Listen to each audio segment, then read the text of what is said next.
think we grew up in below poverty level, single mom, 4 kids.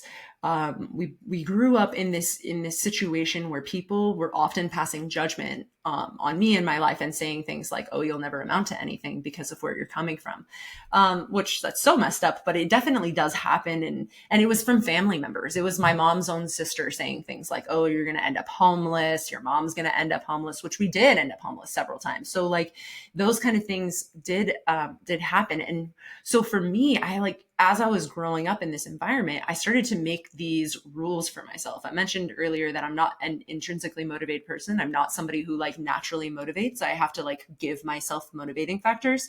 So as I was a young kid dealing with this extremely traumatic situation, I started making myself a list. I started making myself a list of things that I would do because as a poor kid from the single mom, all these like really low socioeconomic status type things, they say like you'll have a lower IQ. There's just research has shown that that type of environment doesn't really give you a lot to go from.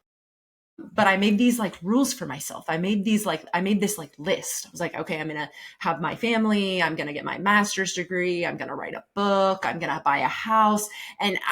So I was kind of operating from this list. And I did go to therapy after my mom kicked me out. I ended up living with one of my best friends until I finished high school. Her mother let me live there with her. I showed up on a Tuesday night, 9 p.m. and she's like, "I've been waiting for you." She always loved me and let me stay there until I graduated high school.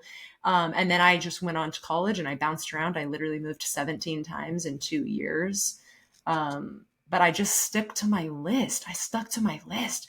I met my now husband. We got married. I was still going to school. I got pregnant with my first daughter and got my bachelor's degree 4 months later. I got my second baby and my master's degree 4 months after that. So I have my pictures of myself getting my bachelor's and my master's with 4-month-old baby girls, but then I had two at the second point. And I just kept operating from that list. What's interesting though is what happened when I finished the list.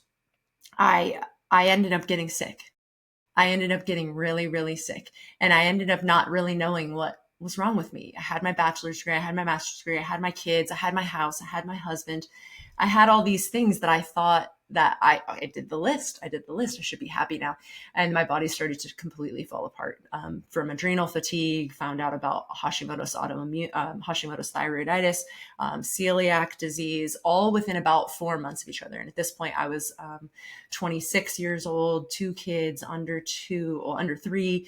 And then I had become the sick mom. I had become the exact antithesis of what I had intended to be. I was in bed. The doctors were telling me medicine for the rest of my life. Illness, pain, that was it. That was going to be it. And so as you can see, like from the story from where I came from, that couldn't be it. That couldn't be it for me. So that's where my journey, like the second part of my journey kind of starts.